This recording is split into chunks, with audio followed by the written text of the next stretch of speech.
The internet has revolutionized modern life, creating an ecosystem where commerce and a world of information is just a mouse click away. Computers are used in nearly every workplace and occupation. However, using the internet can open you up to risks like scams and identity fraud. That's why we sat down with Brian Bazell, Information Technology Manager at the City of O'Fallon, to find out some tips to help stay safe. Hi, I'm Brian Bazell. I'm the Manager of Information Technology for the City of O'Fallon, and I'm here today to talk to you about how to make your web presence and your web surfing more enjoyable and safer.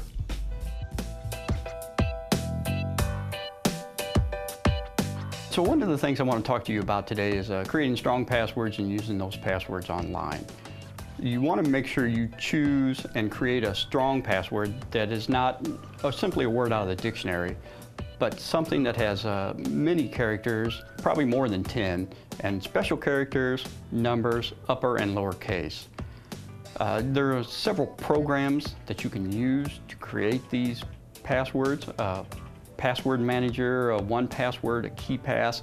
All of those programs will select a password for you of a certain character length, and once you get that password, you want to make sure that you don't use those same username and passwords on all of your websites, your social media, your banks, your forums. Make sure those are all different. If you're using all the same, once somebody has one username and password, then they have access to all of your web presence.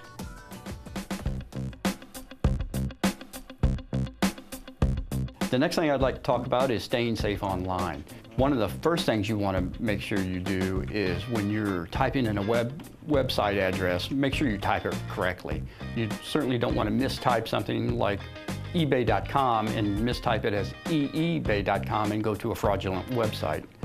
You also want to make sure the log icon is in the URL address bar. That means it's encrypted. So when you're inputting personal information such as credit card numbers, social security numbers, anything like that, you want to make sure that lock is there. If it's not, don't input that type of information.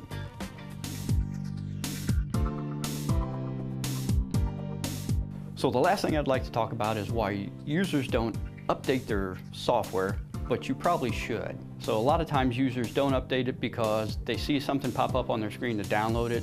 They don't know what it does for them. They're afraid to click on anything, and they just don't understand what that update might do. A good rule of thumb is probably if you open a program, let's say your browser, whether it's Internet Explorer, Firefox, or Google Chrome, and when you open it and it prompts you for an update, it's probably okay to do that as a rule of thumb. If you're browsing to a website and all of a sudden you get a pop-up that says, hey, your antivirus is out of date, you need to update it now, click here, that's probably a bad one and one you want to avoid. It's kind of a catch-22. You don't want to click on updates just because it nags you all the time. But at the same time, there are certain updates you should be doing, like operating system and browser updates. If you're running a Windows system, set your Microsoft Windows operating system to automatically download updates. That way you don't have to worry about it. It'll download them, install them, reboot your system, and you're good to go from there.